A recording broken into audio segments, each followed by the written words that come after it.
өнөөдрийнхөө бичлэгээр хөөрхөн аним ярина. За, эхлэе. Нэгэн хүү зүгтаж байгаагаар эхэлдэг ба буцан цогтөг.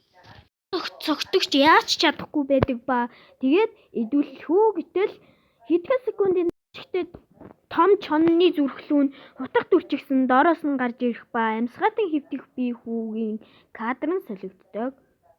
Өдрийн хэдхэн жилийн дараа манай хүү маань маш том болсон байх ба нэгэн зүйл хэлээд нэгэн томоос том хаалга руу ордог. Охин слаймаас авардаг ба охиноо дагуулад бодон гарахаа алдаг.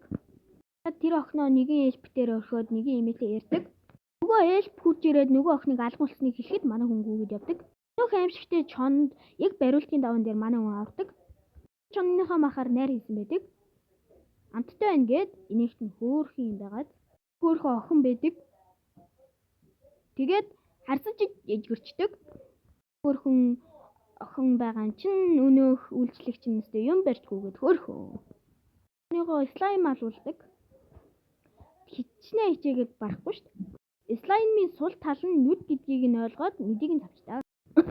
Нүдийг нь цавчснаар хамгийн анхныхаа слаймыг алдаг. Тэгээд нөгөө хоёр чинь бүлгэмдээ бүртгүүлээд унттал нөгөө ээлж нэгэн түүх ярьдаг. Чөтгөрийн хааны туслах шар үстэй байсан ба хүн тэр тусмаа